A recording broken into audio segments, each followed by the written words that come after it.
રેશમ જેવા સુંદર મુલાયમ વાળ કોને ન ગમે? નારીનું સૌંદર્ય ચમકતા, સુંદર અને લહેરાતા વાળથી જ નિખરે છે. પણ વાળની સમસ્યા મોટા ભાગની સ્ત્રીઓને હોય જ છે. અને જો એના માટે પાર્લરમાં મોંઘી દાટ ટ્રીટમેન્ટ ન કરાવવી હોય તો આ અમૃત સમાન આમળાનું તેલ કેવી રીતે બનાવવું એનો વિડીયો જોઈ લેજો. આમળા છે એમાં 80% મોઇશ્ચર છે અને ડ્રાય હેર માટે એક્સેલેન્ટ હાઇડ્રેટિંગ ઓપ્શન છે. તો આ તેલ બનાવવા માટે હું શું વસ્તુઓનો ઉપયોગ કરવાની છું તો આખો વિડીયો તમે સ્કીપ કર્યા વગર જોજો અને સ્ટ્રોંગ, શાઇની અને હેલ્ધી વાળ માટે તમે પણ આ તેલ જરૂરથી બનાવી લેજો. તો અહીંયા મેં એના માટે 500 ગ્રામ આમળા લઈ લીધા છે. આમળાને ધોઈ અને કોરા કરી લીધા છે. તો આ આમળાને આપણે રફલી ચોપ કરી લઈશું. તો અહીંયા જુઓ, મારા આમળા કટ પણ થઈ ગયા છે. મેં આ રીતે એને કટ કરી લીધા છે. તો આ રીતે આમળાને કટ કર્યા પછી હવે આપણે તેલમાં શું નાખીશું એ જોઈ લઈએ. તો સૌથી પહેલાં 2 ટેબલસ્પૂન મેથી. મેથીની તાકાત તો આયુર્વેદે પણ માની છે. પ્રચુર માત્રામાં આયર્ન અને પ્રોટીન છે. વાળમાંથી ખોડો દૂર કરે છે. 2 ટેબલસ્પૂન અળસી લઈશું. અળસી સુપરફૂડ છે. વાળ માટે બેસ્ટ છે. વાળનો ગ્રોથ ફટાફટ વધે છે, મજબૂત, સ્મૂથ અને શાઇની બનાવે છે. તલ છે એ વાળ માટે વરદાનરૂપ છે. તમામ સમસ્યાઓ વાળની દૂર કરવાની તલમાં તાકાત છે. તો આ બધું જ મેં જુઓ આખું ભાગું પીસી લીધું છે. એનો બિલકુલ પાવડર કરવાનો નથી. એનું કારણ હું તમને પછી જણાવીશ. પણ આવું આખું ભાગું પીસી લેવાનું. અને હવે આપણે એ જ મિક્સર બાઉલમાં આમળા ક્રશ કરીશું. તો આ આમળા છે એ હું 3 બેચમાં એને ક્રશ કરી લઈશ. તો જુઓ, આ રીતે મેં આમળાને પણ ક્રશ કરી લીધા છે અને એક બાઉલમાં એને ટ્રાન્સફર કરી દઈશ.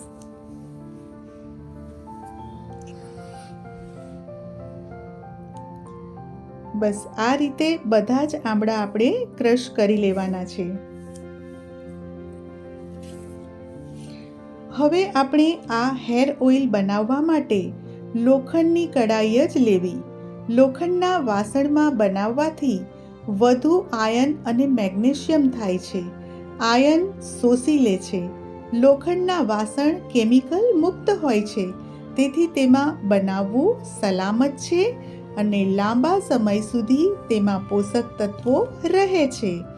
તો ચાલો સૌથી પહેલાં આપણે 250 ગ્રામ કોપરેલ લઈ લઈશું.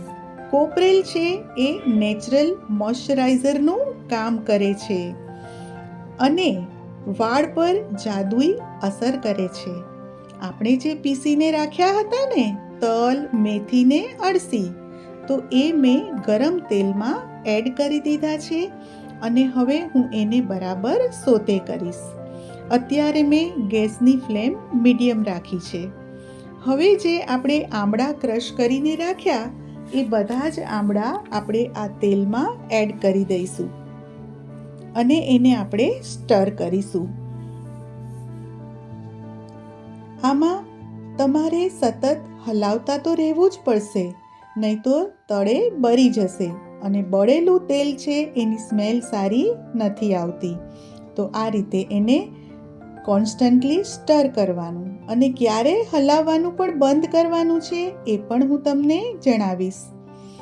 તો હવે એમાં આપણે મીઠો લીમડો કે જે પોષણનું પાવર હાઉસ છે.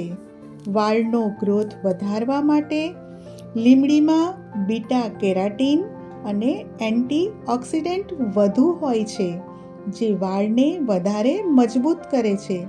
તો તમારે મીઠી લીમડીનો આમાં ખાસ ઉપયોગ કરવાનો.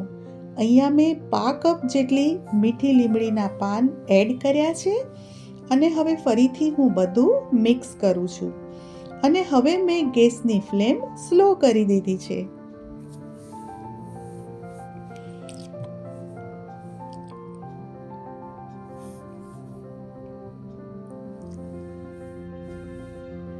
તો આ રીતે સ્ટર કર્યા પછી હવે વારો આવશે તલનું તેલ નાખવાનો. તો હવે હું નાખીશ એમાં તલનું તેલ. એ પણ 250 ગ્રામ તલનું તેલ છે. ચરક સંહિતામાં તલના તેલને શ્રેષ્ઠ ગણાવ્યું છે. વાળને સ્ટ્રોંગ બનાવે છે. માથાની ત્વચામાં તલના તેલની માલિશ કરવાથી ચમત્કારિક ફાયદા મળે છે અને વાળ ડીપ કન્ડિશન થાય છે. તો હવે બધું જ આપણે સ્લો ફ્લેમ પર સ્ટર કરતા રહીશું. અને હવે આપણે આને ઢાંકી દઈશું, કારણ કે જુઓ તેલ છૂટું પડી અને ઉકળવા લાગ્યું છે. તો 10 થી 15 મિનિટ પછી હું આને ખોલું છું તો આ ધીમા તાપે બરાબર ઉકળી રહ્યું છે. આસપાસમાં એકદમ સુગંધ આવી રહી છે કે હેર ઓઇલ બની રહ્યું છે. અને આ રીતે થોડુંક સ્ટર કર્યા પછી ફરીથી આપણે એને ઢાંકી દઈશું. અને ફરીથી 5 મિનિટ પછી તમે જુઓ આખો કલર એનો ચેન્જ થઈ ગયો છે. બધું જ સરસ મિક્સ થઈ અને કૂક થઈ ગયું છે. તેલ બધું છૂટું પડી ગયું છે જુઓ. તો અહીંયા હું ગેસને ઓફ કરી દઉં છું અને આ તેલ બનાવવા માટે મને 25 મિનિટ લાગી છે. 25 મિનિટમાં આ તેલ તૈયાર થઈ ગયું છે. હવે આને ઢાંકી અને 24 કલાક માટે મૂકી રાખવાનું છે. 24 કલાક પછી આપણે એને ખોલીશું તો એનો કલર જુઓ. તમને થશે કે તેલ તો બધું ગાયબ થઈ ગયું છે. તો આપણે જેટલું તેલ નાખ્યું હતું એટલું જ તેલ હું તમને કાઢીને એમાંથી હમણાં જ બતાવું છું. પણ એ પહેલાં આપણે એમાં દિવેલ એડ કરીશું. વાળને મજબૂત અને સ્વસ્થ બનાવવા માટે એન્ટી બેક્ટેરિયલ અને એન્ટી ફંગલ હોવાથી ખોડાને દૂર રાખે છે. માથામાં ડેન્ડ્રુફ થવા નથી દેતો. અને હવે ગુલાબની પાંખડીઓ કે જે ઠંડક આપશે અને સરસ મજાની સુગંધી આપશે તેલમાં. તો બધું જ સારી રીતે મિક્સ કરી લઈશું. હું હજી થોડી ગુલાબની પાંદડીઓ એડ કરી રહી છું. આ ગુલાબની પાંદડીની ખૂબ જ સરસ તેલમાં અરોમા આવે છે અને ચમચાની મદદથી તેને પ્રેસ આપી અને આ રીતે મિક્સ કરવાનું છે. જુઓ આ રીતે બધું જ બરાબર પ્રેસ કરી દેવાનું.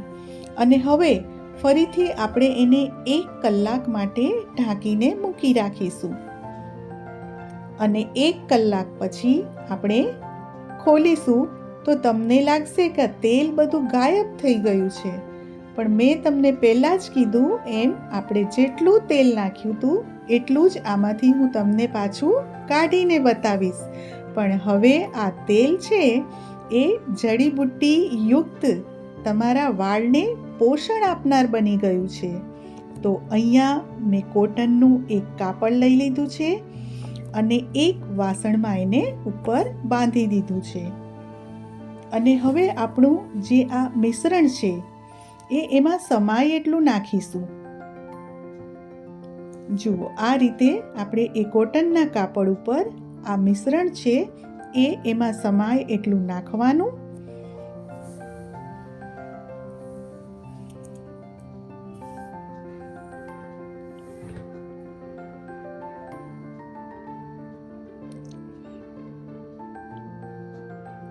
હવે આપણે એને છોડી અને એક પોટલી જેવું બનાવી દઈશું અને નીચેથી થોડું પ્રેસ આપીશું.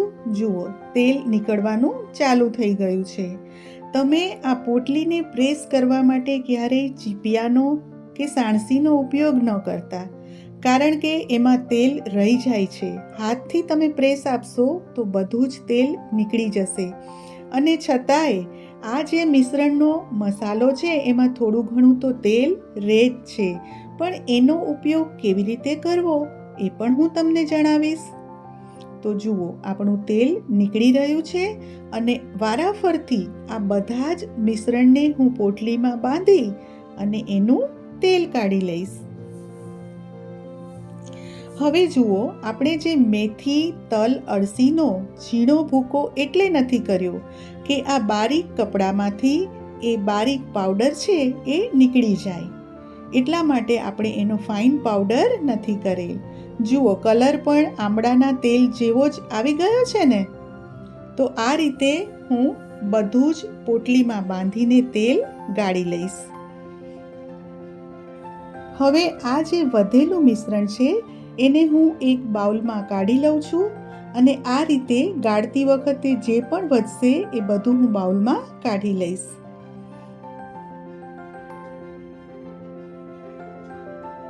હાથથી જેટલું પ્રેસ અપાય એટલું આપવાનું અને બને એટલું તેલ લઈ લેવાનું. તો જુઓ, આપણું તેલ તૈયાર છે અને હવે જે પણ મિશ્રણ વધ્યું છે એને ફરીથી હું આ કપડામાં બાંધી દઉં છું. આમાં કેટલું બધું તેલ હોય છે, તો આ પોટલી બાંધી અને આપણે મસાજ કરવાની છે. એ પણ હું તમને બતાવું છું કે કેવી રીતે મસાજ કરવાની.